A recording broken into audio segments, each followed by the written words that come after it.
Hi there, everybody, and thank you for joining us for Just Ask Dr. Macie and Guest. I'm your host. I'm Dr. Macie Smith, the social gerontologist providing education, training, and caregiver coaching to help you and your families reach the next level of care. Happy New Year! I am so blessed that you are here and I'm here and we're celebrating yet another year. I mean, these last 2 years have been so volatile. We have just been going through it.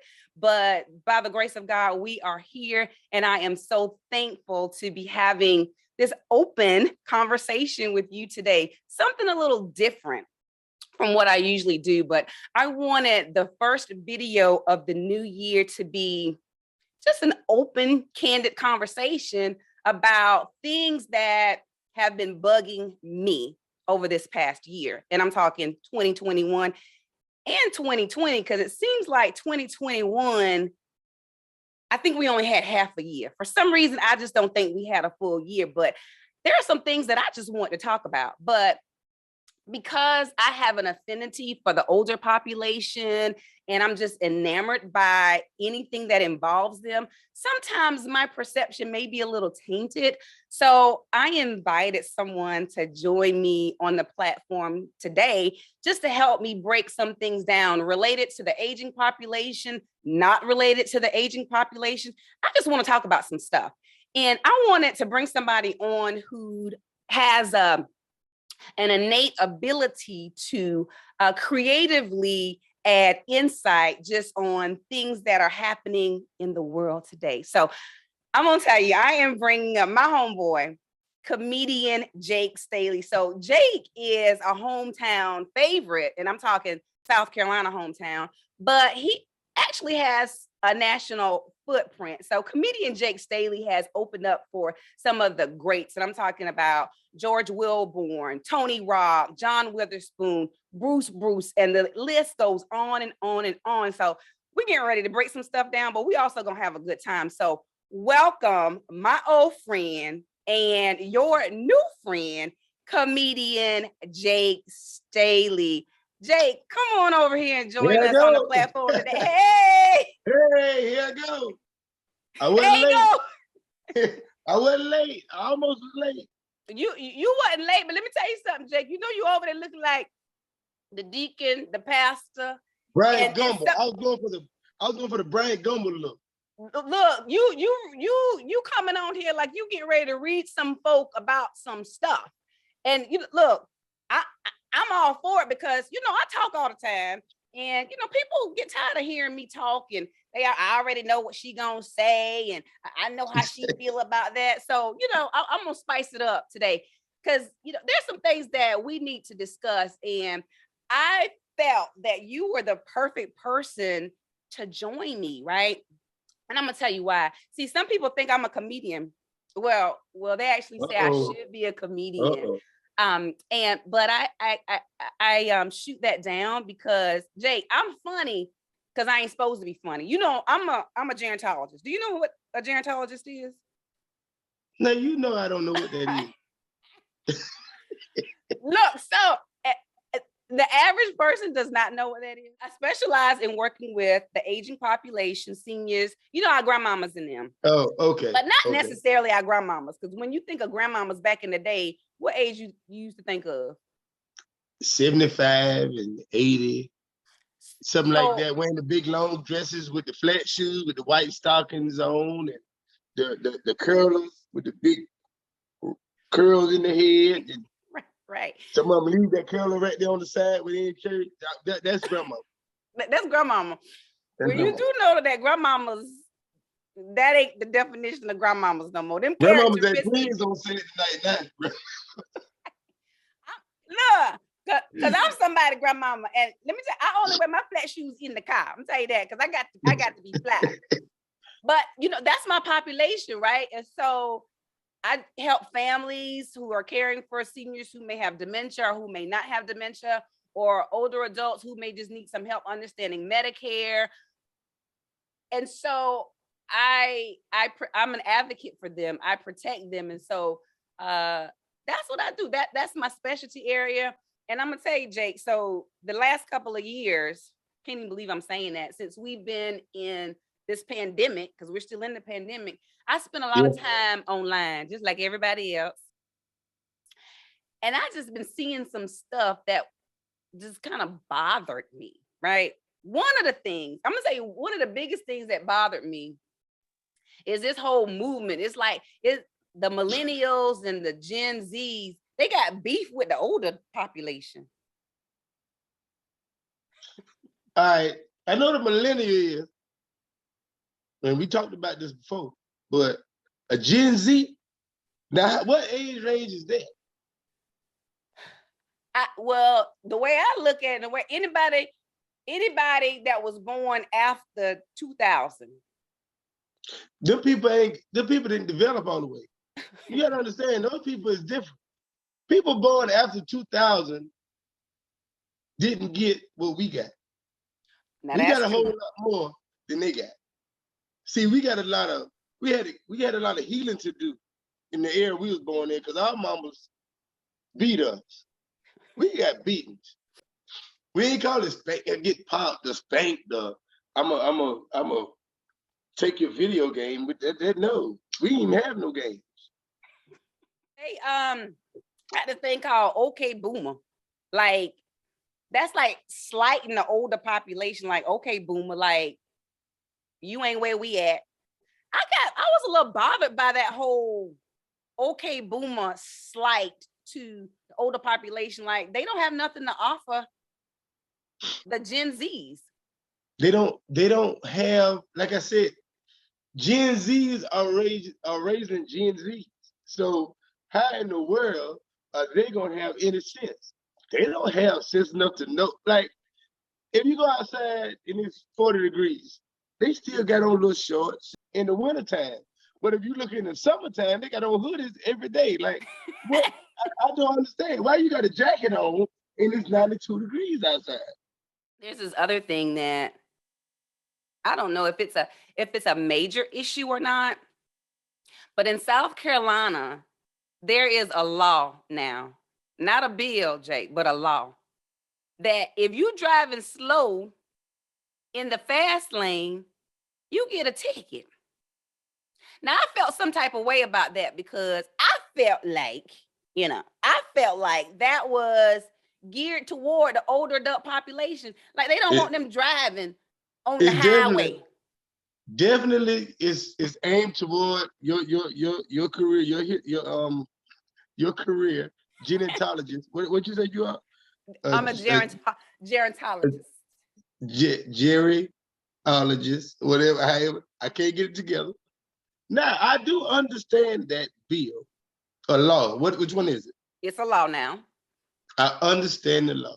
It's a safety hazard. It's a risk. They can get hurt. Now, I'm glad you put it that way, because, again, I get real sensitive, and I'm like, I get it. But I'm saying to myself, well, who had time to even come up with that bill during a pandemic, or that law during a pandemic? A gerontologist. A gerontologist came up with that, because they know what to do.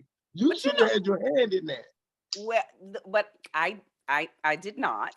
But people have different views and what we call ageism. That means people say ignorant stuff to older people because they don't know no better. For example, people who are of a particular age, 60, 70, 80 years old, they do just the same stuff like everybody else does, right? And so they go to football games, they go to sporting events, but sometimes people, I ain't gonna say what generation it is, because it could be any generation, but they'll say crazy stuff like, how did you get here? Do you still drive? Why should they not be able to drive because they're 80 years old? It's wrong. And we should, now I have the utmost respect for the people who paved the way, because I feel like people older than me did things to allow me to do other things. You know what I mean? Absolutely. So I have respect for the older generation. I won't say old people, that's not proper, but the older generation, I have respect for them. Some people, like I said, the Generation Z or whoever you're talking about, they don't understand the power that the older generation has, that the older generation, the work the older generation put in order for us to have it just a little bit easier than they had. Exactly right. But you mentioned something earlier about the things that our older adult population taught us. They taught us so many different things, but respect is one of them. And We the learned other that from the thing, country. right? Respect. Exactly. That's number one. Yes, That's ma'am. number No, one. ma'am. Yeah. And number two is stay on that job until you can no longer work. I don't care if you sick, go to work. My mama used to tell, and my daddy used to tell me, you go to work if you sick, to let your supervisors know that you mean business, that you want your job. If you cough and go to work. But Jake, I don't believe they're gonna say that now. You can't even sniff. They want you off the clock immediately. They're gonna send you to the first clinic to get COVID tested. You got all this to do. You can't go to work. Listen, I understand what you're saying about they told us to go to work, and I think a little different now. I think I got a little Generation Z in me. Yeah. I do. If I go to work, if I don't feel good, I ain't going. Antonio Brown walked off his job in the middle of the shift yesterday. In the middle of his shift. First of all, let's break this down, Jake. Now you know our older population will probably on the edge of their seat saying, what is wrong with this boy? How you just gonna leave, as you stated, in the middle of your shift? I understood the assignment. When he left, I understood why. Because in that game, he wanted to, continue to do this so he can get that money. But he come from a very poor family. He come up like a lot of us came up. You know what I mean? So he said he got enough money now. He's satisfied with what he got. Wow. Because he ain't have nothing. Wow. He was just a good athlete. So yeah. That's a good point. But I'm just wondering what our elders would say, seeing something like that. But it just depends. Grandmama would have been looking at that TV and Rocky, go get my Bible. Grandmama would have started. Grandmama would have went in a Bible study. She would have called his phone. She would have been trying to text him. All the words would have been together. Because grandma can't text. All the words have been in one line, run on sentences the whole time. Boy, go get back on that clock. Look, yeah, you better get back on that clock. Speaking of texting, right? So my mama got on Facebook, Jake. Her responsibility was, when she got on Facebook, was to just read the comments. She wasn't supposed to be saying nothing to nobody, right? Because she got to call me every 10 minutes and spell this word for me, spell that word for me. So Jay, we had to put the the auto correction thing on her phone so that way people can understand what she's saying. Hey, now we talked about the driving earlier. Certain age you get, they want to put a law on you. They need to put a law on Facebook for real. If you don't know how to operate Facebook, because I've gone live before, and once you go live and you finish, the video continues to play like you're still live. So my mama was commenting on my live. I didn't know she was commenting on it. I was already off. I'm laying down. I get a phone call. I say, hello? So you telling me you can talk to everybody but me on your live? You see me saying, hey? I said, Ma, what you talking? Ma, I was live 2 days ago. What you talking about? She called me. I was live Wednesday. She called me Friday. Talking about I wouldn't talk to her on my live. Look, but you know what? They love it. It's entertaining for them. It gives them engagement. I'm telling you, I really feel like, and I'm gonna say Facebook because a lot of the older population is on Facebook more so than Instagram. But then my mama started asking me about TikTok the other day, and I was like, why? Why you want to know?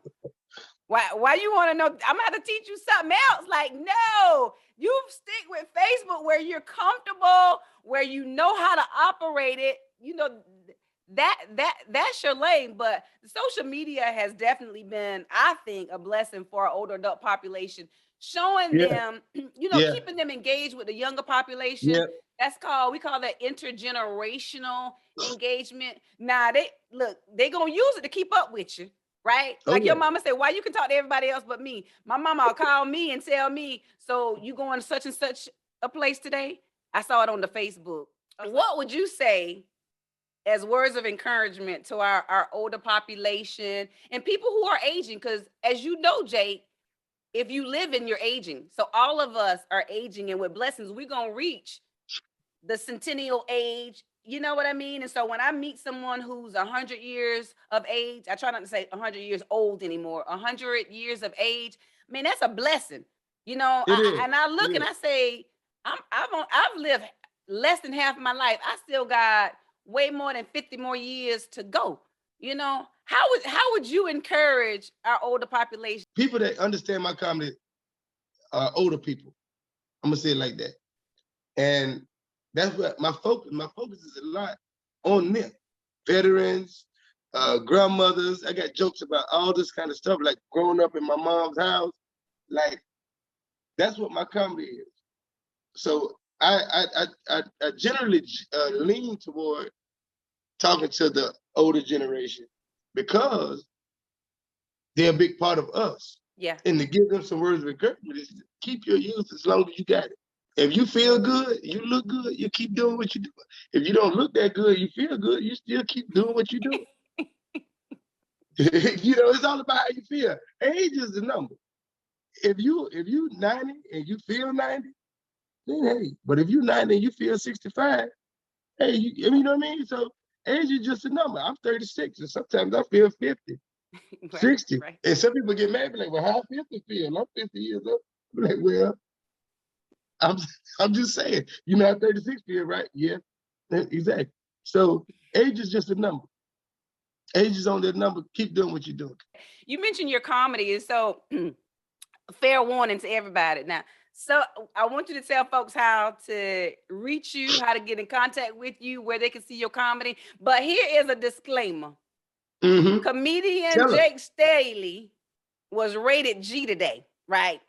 Some of his comedy is for mature, like real mature adults only. However, he keeps it 100% real all the time.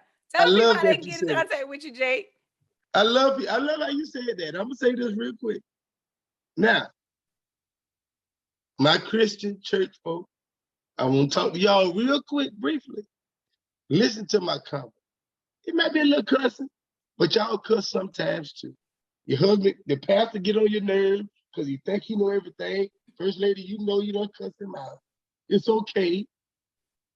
But to reach me is at Comedian Jake Staley on Facebook, The Real Jake Staley on Instagram, and Comedian Jake Staley on TikTok. I'm on all three platforms. I'm also on YouTube. Just type in Comedian Jake Staley and it'll come up. It's a little cussing on some of them. There's a lot of cussing on some. I have some clean stand up. And you know, it's to your liking, whatever you like. Yeah. That's right. That's how we'll do that. It is what it is, and I absolutely, you know, you touched the core of everything that I've experienced as a child, and I know the older population loves you because these days and times we need a little comedy. So we thank you so much for joining us today. And we look forward to you coming back. Blessings to you in your comedic journey. You are doing great. We are proud of you. What's coming up next for Comedian Jake Staley? I will actually be in Columbia, South Carolina, February the 19th. February 19th. Where are you going to be? Yeah. At the main course, downtown Columbia, 1619 Main Street, cool. February the 19th. Well, we're going to make sure we have that information down below so that our viewers can support you, because I'm definitely going to be there. And I need all the followers I can get, y'all. Y'all, please follow me. The following is very important. It's very important to go to all of my platforms and follow me. Instagram, The Real Jake Staley.